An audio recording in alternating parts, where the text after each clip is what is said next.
Dear students, class 10th maths NCERT chapter 1 का question है prove that under root 3 is irrational. हमें under root 3 को irrational prove करना है। इस क्वेश्चन को हम मेथड ऑफ कॉन्ट्रडिक्शन की हेल्प से सॉल्व करने जा रहे हैं।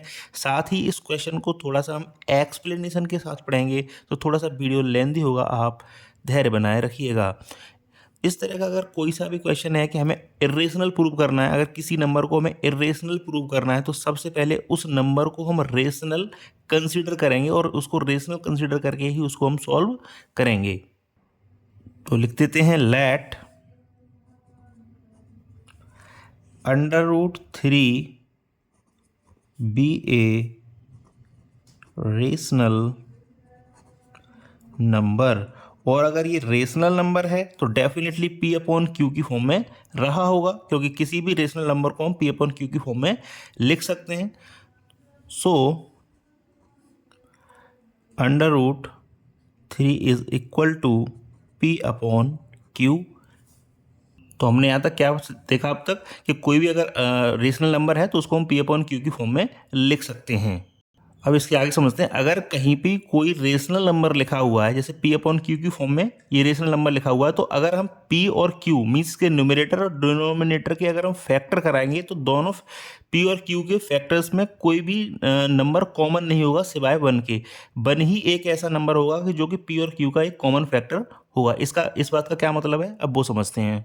तो इस बात को हम एग्जाम्पल के तौर पे समझ लेते हैं। जैसे कहीं पे लिखा है कि 5/7, तो 5/7 एक रेशनल नंबर है। अगर मैं इसके फैक्टर करूंगा तो 5 के फैक्टर क्या कर सकता हूँ, 5 × 1, एंड 7 के फैक्टर क्या कर सकता हूँ, 7 × 1। तो 1 के अलावा इनमें कोई भी कॉमन फैक्टर नहीं है। अब कोई आप में से कहेगा कि अरे हम इसको ऐसे भी तो लिख सकते हैं 10/14, तो हम इसको ऐसे लिख देंगे। इसका जो फैक्टर होगा वो क्या हो जाएगा, 5 × 2 × 1, एंड यहाँ हो जाएगा हमारा 7 × 2 × 1, ऐसे भी तो लिख सकते हैं हम। लेकिन आपको यहाँ ये समझना होगा कि कोई भी अगर रेशनल नंबर लिखा जाएगा तो इसको फाइनली आप लिखेंगे तो इसकी सिंपलेस्ट फॉर्म में ही 10/14 की सिंपलेस्ट फॉर्म क्या हो जाएगी, 5/7। तो यहाँ इस 2 का मतलब नहीं रहा कुछ भी, क्योंकि 10/14 की सिंपलेस्ट फॉर्म क्या है, 5/7। तो कोई भी अगर रेशनल नंबर लिखा जाता है तो उसको सिंपलेस्ट फॉर्म में ही लिखते हैं। इसीलिए बोला जाता है कि रेशनल नंबर अगर कोई भी है तो उसका 1 के अलावा कोई भी फैक्टर कॉमन फैक्टर नहीं होता है न्यूमरेटर और डिनोमिनेटर में। इसका मतलब ये हुआ कि P and Q coprime numbers हैं। कोप्राइम नंबर्स कौन से होते हैं, जिनका 1 के अलावा कोई भी कॉमन फैक्टर नहीं होता है। तो इसको हम लिख सकते हैं where P and Q are coprime numbers, या फिर इसको ऐसे भी लिखा जा सकता है where P and Q have no common factor other than 1। इसको हम ऐसे भी लिख सकते हैं। अब नेक्स्ट स्टेप में मैं क्या करूँगा, इस Q को √3 के साथ लेना चाहता हूँ मैं, तो मैं ऐसा कर लूँगा, Q को √3 के साथ ले आऊँगा। तो लिख सकते हैं √3Q = P। इसमें कोई दिक्कत नहीं होनी चाहिए, लिख सकते हैं इसको। Q को √3 के साथ ले गए तो ये मल्टीप्लाई में चला गया, इधर इक्वल में रह जाएगा P। अब मैं ये चाहूँगा कि इसका अंडर रूट हट जाए, क्योंकि जब तक ये अंडर रूट रहेगा इसको हम रेशनल प्रूव नहीं कर सकते। उसको मैं चाहूँगा कि इसका अंडर रूट हट जाए। तो अंडर रूट हटाने के लिए मैं क्या करूँगा, अपनी तरफ से स्क्वायर कर दूंगा। तो मैं स्क्वायर कर देता हूँ, लिखता हूँ स्क्वेयरिंग बोथ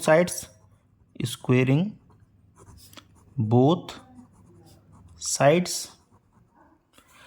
तो स्क्वायर करते हैं इसका, √3Q का स्क्वायर हो जाएगा इधर, इक्वल टू P का स्क्वायर हो जाएगा। तो इसको लिख सकते हैं हम √3 का स्क्वायर 3 एंड Q का स्क्वायर Q², एंड इधर हो जाएगा P²। तो यहाँ तक तो कोई दिक्कत नहीं हुई होगी। अब मैं इस 3 को P² के डिवाइड में ले जा रहा हूँ, तो लिख सकता हूँ Q² = P²/3, और यही हमारे लिए हो जाएगी इक्वेशन नंबर 1। तो हमने यहाँ क्या किया, 3 को अब हम डिवाइड में ले गए P² के साथ, इसको हमने इक्वेशन नंबर 1 मान लिया। अब आगे के स्टेप समझते हैं। तो इस इक्वेशन 1 से हमें क्या समझ में आ रहा है कि 3 जो है P² को डिवाइड कर रहा है।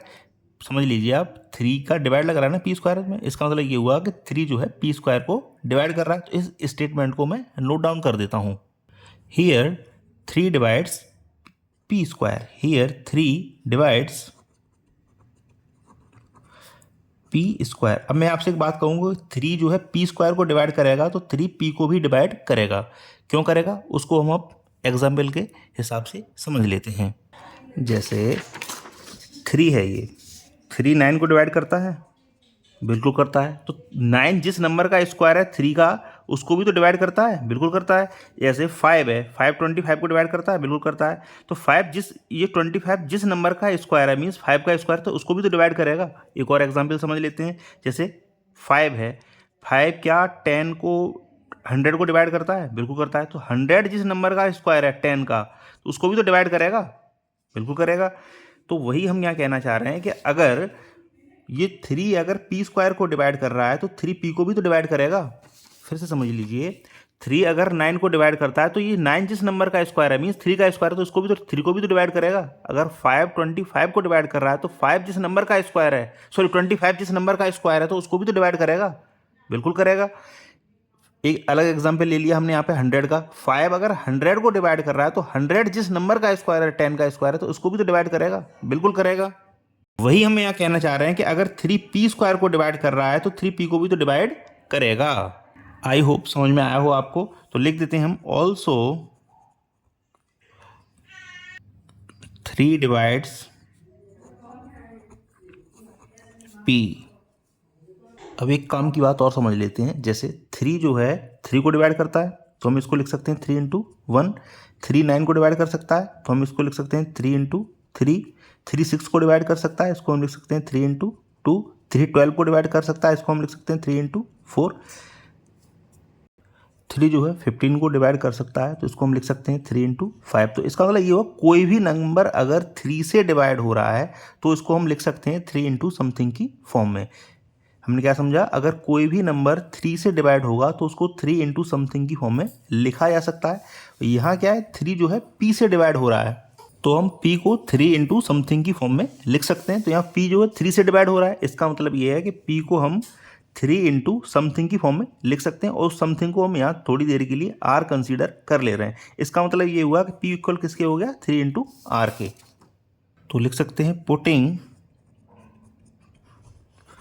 p equal to 3 into R, मतलब 3r, putting 3r in equation 1। तो इक्वेशन 1 में हम p की जगह हम 3r पुट कर दे रहे हैं। तो ये हो जाएगा क्यू स्क्वायर, इक्वेशन 1 है हमारी, Q square equal to P square upon 3। तो Q square equal to P की जगह क्या पुट करना है हमें, 3r। तो पी की जगह हम लिख रहे हैं 3r का स्क्वायर अपॉन 3। इसको फर्दर सॉल्व करते हैं तो ये हो जाएगा Q square equal to 3r का स्क्वायर मीन्स 9r का स्क्वायर अपॉन 3। 3 से 9 3 टाइम्स कट जाएगा, तो ये हो जाएगा Q square equal to 3r square. अगर मैं इस 3 को क्यू स्क्वायर के डिवाइड में ले जाऊं तो इसको हम लिख सकते हैं Q square equal to Q square upon 3 equal to R square. हमने क्या किया, 3 को क्यू स्क्वायर के डिवाइड में हम ले गए हैं। अब यहाँ से हमें क्या समझ में आ रहा है कि 3 जो है क्यू स्क्वायर को डिवाइड कर रहा है। तो हम अभी थोड़ी देर पहले ही हमने पढ़ा है कि अगर 3, यहाँ पे क्या पढ़ा था हमने, 3 पी स्क्वायर को डिवाइड करेगा तो उसके 3 जो है पी को भी डिवाइड करेगा। तो यहाँ हम क्या लिख सकते हैं, 3 जो है क्यू स्क्वायर को डिवाइड कर रहा है तो 3 इसका मतलब क्यू को भी डिवाइड करेगा। तो यहाँ लिख सकते हैं 3 divides Q square, 3 because 3 divides Q square, also 3 divides Q. अच्छा, अब हम यहाँ से समझते हैं कि यहाँ क्या है, 3 जो है क्यू को डिवाइड कर रहा है। थोड़ी देर पहले हमने क्या पढ़ा था, 3 डिवाइड्स पी। तो 3 पी को भी डिवाइड कर रहा है और 3 क्यू को भी डिवाइड कर रहा है। इसका मतलब ये हुआ कि 3 जो है पी एंड क्यू का एक कॉमन फैक्टर है। तो इस लाइन को हम लिख दे रहे हैं therefore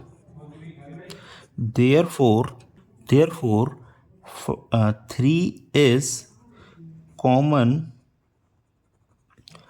factor of P and Q other than 1। यहीं से अब कॉन्ट्राडिक्शन अराइज हमारा हो जाता है, क्योंकि हमने शुरू में क्या लिखा था, हमने शुरू में कंसीडर किया था कि P एंड Q को प्राइम नंबर्स हैं और P एंड Q का 1 के अलावा कोई भी कॉमन फैक्टर नहीं है। P and Q have no common factor other than 1। पर हम यहाँ क्या देख रहे हैं, हम यहाँ देख रहे हैं कि 3 is common factor of P and Q other than 1। तो यहीं से हमारा कॉन्ट्राडिक्शन अराइज हो गया। इसका मतलब ये हुआ कि जो हमने अजम्पशन करी थी वो हमारी रॉन्ग थी, and √3 is not a rational number, it is irrational. तो इसको हम लिख देते हैं, अब लिख देते हैं this contradiction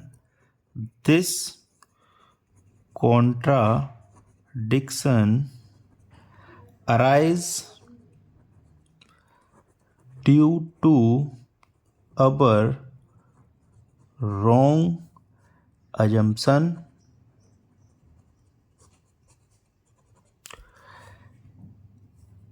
so that √3 is irrational। तो आई होप आपको ये एक्सप्लेनेशन समझ में आया होगा। Thank you very much for watching. Request है आपसे इस चैनल को जरूर सब्सक्राइब कर लेंगे। Thank you very much.